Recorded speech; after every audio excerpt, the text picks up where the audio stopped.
भागवत के प्रेमी सज्जनों, भगवान कन्हैया उठ गए, स्नान ध्यान किया और स्नान ध्यान करने के बाद उसके बाद आए। भगवान ने कहा चाचा चलो और जल्दी जल्दी, न तो जग जावेंगे ब्रज कुमारी।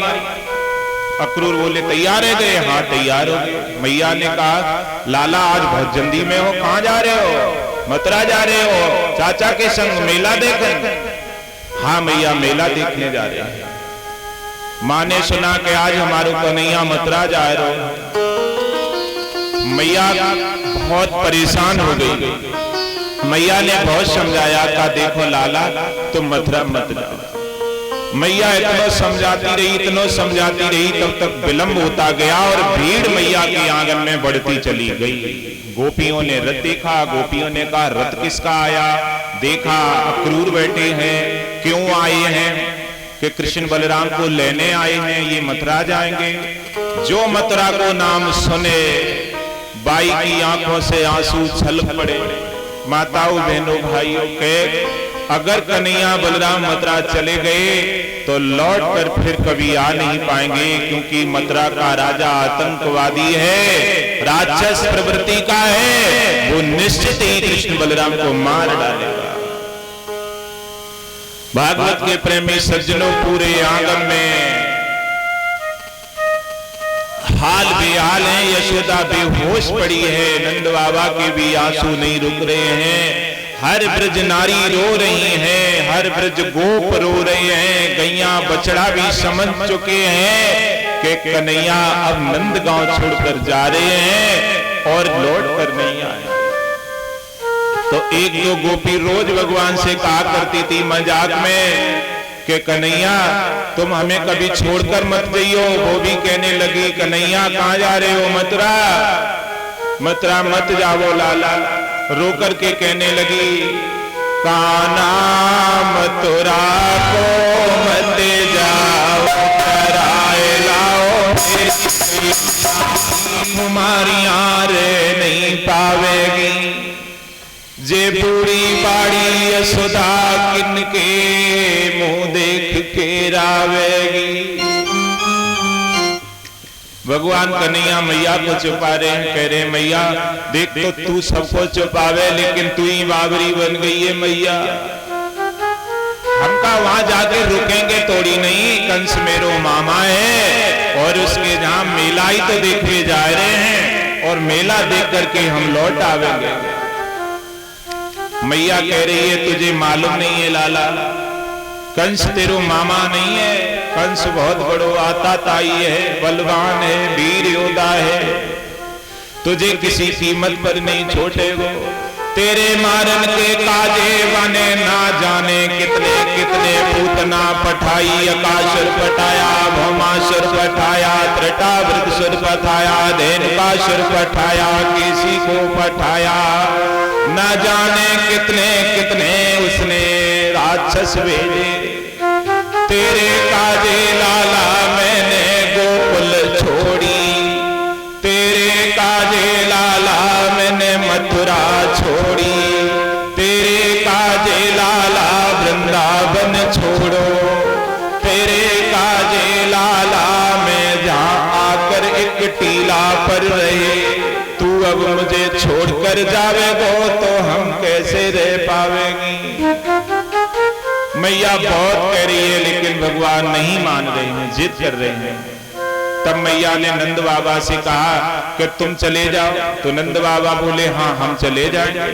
अब नंद भी तैयार हो जाते हैं, नंद का रथ तैयार हो गया। माताओं बहनों भाइयों, नंद का रथ तैयार हुआ।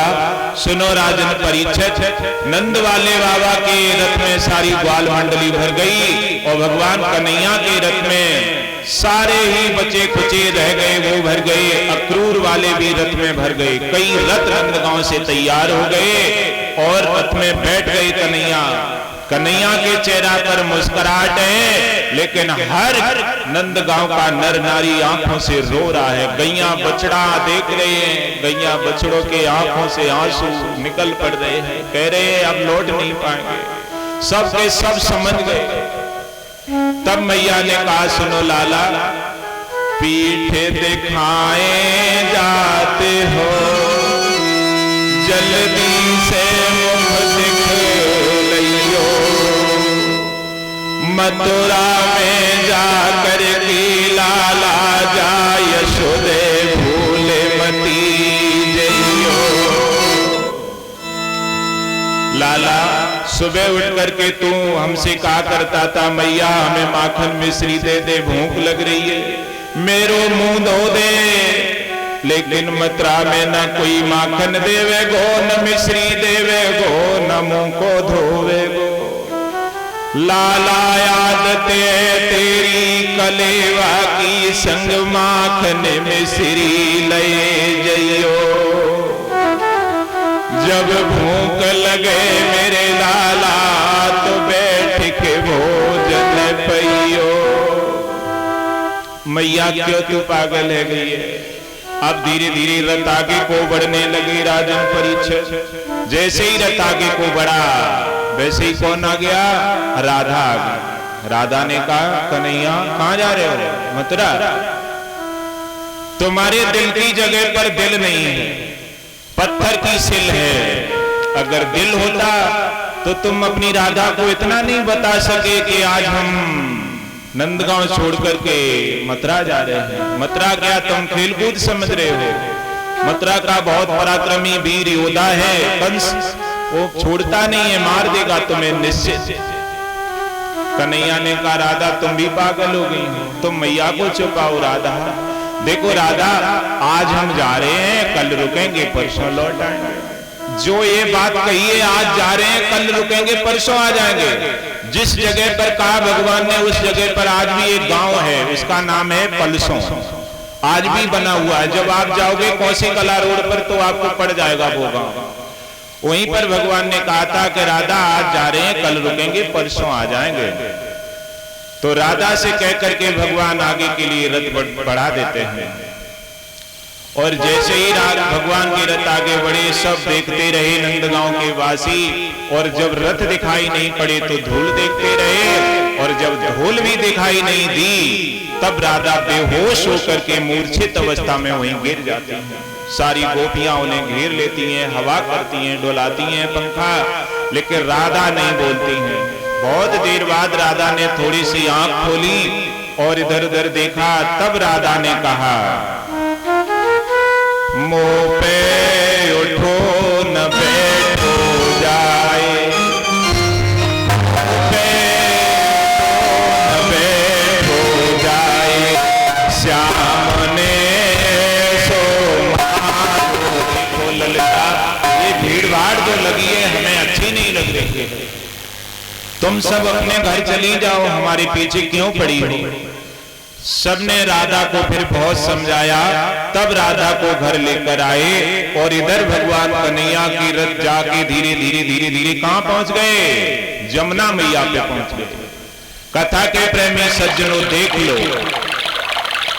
जमुना मैया की कलकल धारा बह रही है और रथ पहुंच जाते हैं। अब भगवान कन्हैया क्या करेंगे। प्यारे भाई बहनों, अब भगवान श्याम सुंदर क्या करने वाले हैं वहां। राजन परीक्षित अब भगवान श्याम सुंदर अक्रूर जी का डर निकालेंगे। अक्रूर को डर बैठा है कि कृष्ण बलराम मारे जाएंगे।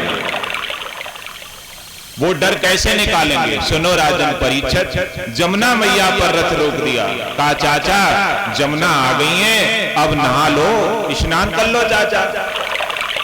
तो कहने लगे, हाँ कर लो, हम भी करेंगे, तुम भी कर लो। भागवत के प्रेमी सज्जनों, भगवान श्याम सुंदर ने स्नान किया और स्नान करने के बाद भगवान रथ में बैठ गए। अक्रूर जी यमुना में स्नान करने के लिए घुस गए। राजन जैसे ही यमुना में घुसे और अक्रूर ने जैसे ही डूबक लगाई जमुना मैया में, और जब डूबक लगा करके देखा कि जमुना के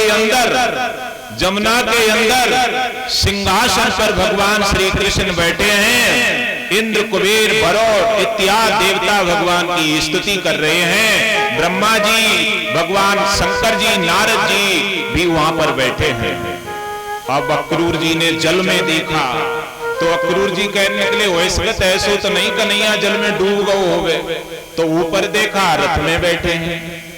अब अक्रूर जी ने रथ की ओर देखा, रथ में फिर अक्रूर जी ने डुबक लगाई तो देखा अंदर फिर भगवान सिंहासन पर बैठे हैं, सारे देवता भगवान की आरती कर रहे हैं। अब अक्रूर जी ने फिर ऊपर देखा उठकर तो फिर रथ में बैठे। अब अक्रूर जी डुबक लगा में ऊपर आने, डुबक लगा में ऊपर आने। तभी माताओं बहनों भाइयों अक्रूर जी ने कहा कि अब मैं समझ गया अच्छी तरीके से, ये दोनों बालक कोई साधारण बालक नहीं है। कंस क्या, इनका कोई कुछ नहीं बिगाड़ सकता। अब अक्रूर जी ने वहां पर एक बहुत सुंदर गीत की रचना की है। भागवत के प्रेमी सज्जनों, अक्रूर यमुना से निकल के आए और रथ में बैठ गए और कहने लगे, कन्हैया तुम्हारी लीला बड़ी महान है। और गाने लगे, जमुना बाग में ठहर जाओ और हम जा रहे हैं, लेकिन हे भगवान श्याम सुंदर एक बात हमारी मान लीजो। क्या बात? देखो जब तुम मथुरा में घूम ले वो बाके बाद जिस दास के घर जरूर पधारियो। तो भगवान ने कहा ऐसी बात नहीं चाचा, तुम्हारे घर हम जरूर आए। अक्रूर जी चले गए, कंस से जाकर कहा कि हम कृष्ण बलराम को ले आए हैं, वो दोनों मथुरा में आ गए हैं और जमुना बाग में रुके हैं। कहां रुके हैं? जमुना बाग में रुके हैं।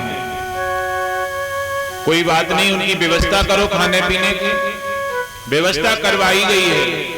माताओं बहनों भाइयों, कंस ने पूछा अकेले आए हैं कोई और आया है?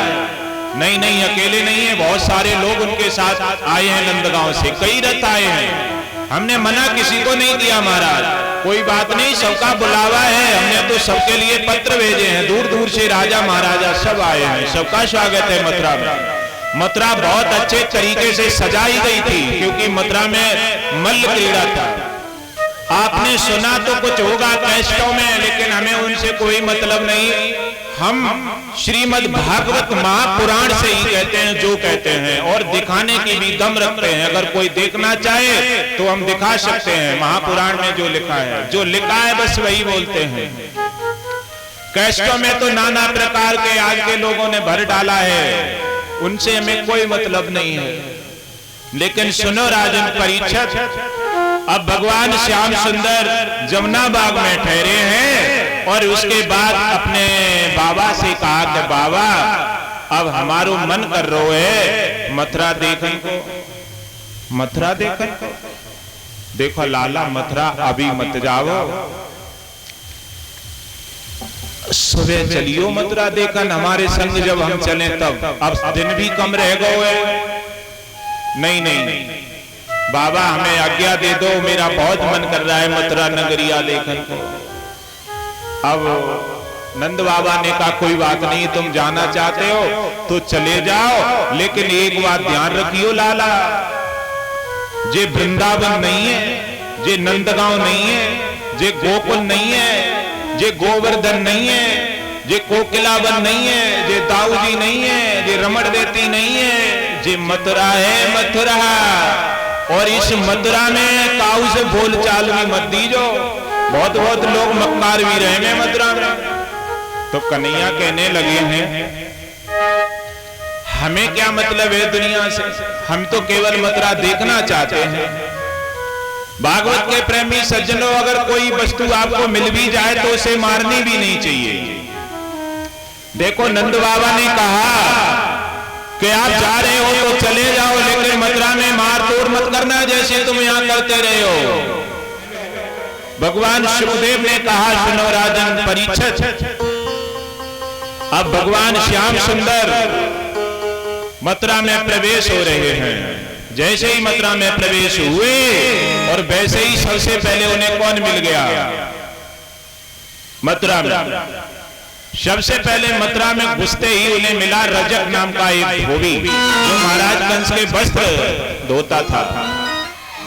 भागवत के प्रेमी सज्जनों, सुखदेव मुनि ने कहा राजन परीक्षित, रजक धोबी से कहा कि भैया रजक ये तुम कपड़ा हमें दे दोगे?